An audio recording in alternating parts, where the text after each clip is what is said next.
माहेराला गेल्यावरती बायका विचारायचा का ग बाई, कुठला सण नाही कुठला काय नाही, तू कस काय माहेराला आली? ती म्हणायची आमच्या गावात तसलो भरलोय, सप्ता म्हणत नव्हती ती. कारण देवाचं नाव घ्यावं लागल ना. पण महाराज भगवंताची कृपा झाली आणि त्याच बाईच्या पोटी 3 मुलं जन्माला आली. काय देवाची कृपा आहे, तिन्हीच्या तिन्ही लेकरं सात्विक निघाली. सात्विक खरं सांगू का, कमळ चिखलात उगवतं बरं का, लक्ष दे बरं. श्रीमंत माणसाची पोरं कधी कीर्तनकार होणार नाहीत. वाक्य लिहून घ्या. श्रीमंत माणसाची पोरं कदाचित एखादा कीर्तनकार महाराष्ट्रात होईल. आजकाल जर महाराष्ट्रातले कीर्तनकार बघितले ना, ज्याचे ज्याचे बाप पहिले दारू पित होते तेच कीर्तनकार आहे. श्रीमंत माणसाची पोरं कीर्तनकार होऊ शकत नाहीत. कदाचित एखादा होऊ शकतो. कमळ चिखलात उगवतो बरं, ऐका. आणि त्याच बाईच्या पोटी 3 लेकरं जन्माला आणि सात्विक, पंढरीची वारी करणारी, एकादश धरणारी, लक्ष दे बरं टाळकरी, पंढरीची वारी करणारी, देवाचं नाव घेणारी. आता लक्ष द्या. आता मात्र म्हातारीचं वय झालं, आयुष्यभर कधी देवाचं नाव घेतलं नाही. म्हातारी आजारी पडली बरं आणि डॉक्टर कडे नेलं.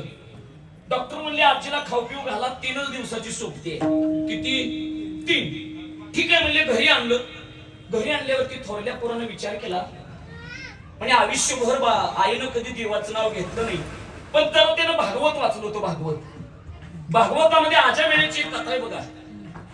जाता जाता नारायण म्हणलं मोक्षाच्या पदाला गेलं. ते मोरे काका गेलं का नाही?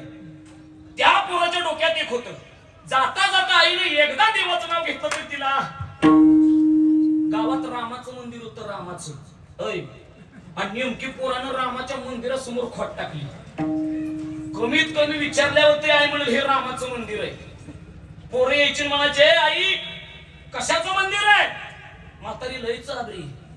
म्हातारी म्हणायची ज्या गावात प्रत्येक गावात असलंच असतं ते तसलंच आहे, पण देवाचं नाव घेत नव्हती. खाट गुंडाळी घरी आणली. आता धाकट्याला वाटलं आपल्या भाच्याचं नाव रामभाव आहे. कुणाचं? भाच्याचं. भाच्याला बोलवल्यावरती तर म्हातारी म्हणाल हे माझं कोण आहे? रामभाऊ. भाच्याला बोलवलं, म्हातारीच्या समोर उभा केला. आई हे कोण आहे? म्हातारी लई चालली. रामभाऊ नाही म्हटली, हौशीचं पोरग आहे, पण देवाचं नाव नाही. आणि शेवटी बिचारी गेली. बरं गेल्यावरती थोरल्यानं विचार केला, आयुष्यभर आईनं कधी देवाचं नाव घेतलं नाही. आईला जर मोक्ष द्यायचा असेल तर आईची शेवटच्या अस्थी कुठं नेऊन टाकू? काशीला. माणसं काशी करतात बघा. ऐका ऐका. आता मात्र पितळाचा तांब्या घेतला, त्याच्यात आईच्या अस्थी ठेवल्या. धाकट थोरल्याला म्हणते दादा अरे लई चाबरी म्हातारी आपली नाही जाणार काशीला. थोरलं म्हणलं काय जरी झालं तरी म्हातारीच्या अस्थी काशीत नेणार. ऐका ऐका. आता पहिल्या काळात गाड्या नव्हत्या, काही नव्हतं, हॉटेल नव्हतं, लॉज नव्हतं, काहीच नव्हतं. ह्यानं पितळाचा तांब्या घेतला, हाडकं त्या अस्थी टाकल्या, निघाल काशीला.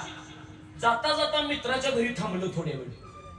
आता पिशवी होती, पिशवीत तांब्या. कशाचा? अस्थी म्हणजे म्हातारी, त्या तांब्यात म्हातारी. लक्ष द्या. तीच पिशवी मित्राच्या घरी खोटीला अडकवली. जेवण केलं, फिरायला गेली दोघं मित्र. मित्राच्या बायकोला लई घाण सवय होती, पाहुण्याच्या पिशव्या चापसायची.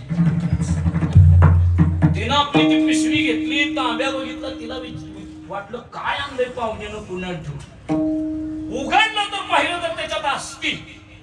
मित्राची बायको म्हणते काय पाहुणा चाभरा आहे, नुसतं मास खाल्लं हाडच घेऊन आले. घेतलेल्या अस्थीत गटरीत टाकून दिल्या. आबा म्हातारी गटरीत गेली. ऐका. पण काशीला गेली. परत भाऊ घरी आला. धाकट्यानं सांगितलं दादा तुला सांगत होतो नाही जायची म्हातारी काशीला. तो म्हटला मी पण लय हट्टाचा आहे म्हणला. लक्ष द्या. काय जरी झालं तर म्हातारी काशीला. त्याला आस्तीचा भुगा केला होता. आस्तीचा पावडर आस्तीची पावडर डबीत भरली, डबी घेऊन गेलो.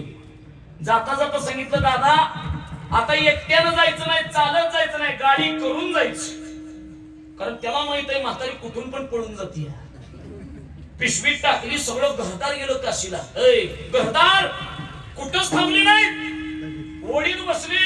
ब्राह्मण काकानं विधी केला आणि थोरल्याची बायको म्हणली धाकटी म्हणली थोरल्याच्या बायकोला ऐका, मला पलीकडे जरा थोडी आंघोळ करते म्हटली मी गंगेत, इथं नको म्हणली, माणसं इथे. आणि धाकटीची बायको आंघोळ करायला पलीकडे गेली, डबी बाहेर काढली, मंत्र उपचार केले आणि डबी उघडणार तेवढ्यात थोरलं म्हणते डबी उघडू नका, म्हातारी निघून जाते. ऐका, मग डबी सहित म्हातारी गंगेत. थोरलं म्हणते कस काय, म्हातारी टाकली का नाही, आणि नेमकी डबी पोवत पोवत धाकट्याच्या बायकोकडं आंघोळ करत आणि तिला सापडली. तिला डबीचं माहित नव्हतं, तिला वाटलं गंगेनं प्रसाद दिला. तीच डबी घेऊन परत घरी. आता मात्र जेवण बिवण ठेवलं, जेवायला सगळ्या पंक्ती बसल्या. एक म्हातारी धाकट्याच्या बायकोकडे आली. बावडेकर लक्ष द्या, काय म्हणली, माझं गेलं सगळं आयुष्य गेलं, पण तुला एवढ्या वयात परमार्थ करायला मिळाला, गंगेची आंघोळ करायला मिळाली. म्हणली आजी नुसती आंघोळच नाही तर गंगेनं मला प्रसाद दिलाय डबीत. थोरलीनं ती डबी वगैरे डोकंच हलायला घ्यायला. बसलेल्या पंक्तीत पळत गेली, पंक्ती बंद. का बंद तर म्हातारी परत आली. विठ्ठल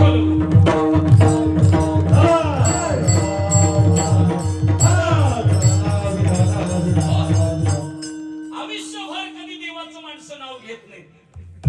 जगद्गुरु तुकोबाराय अशा लोकांना आज उपदेश करतायत. काय उपदेश करतायत? अभंगाचं पहिलं चरण. देह जाईन, देह जाईन, देह जाईन, देह जाईन,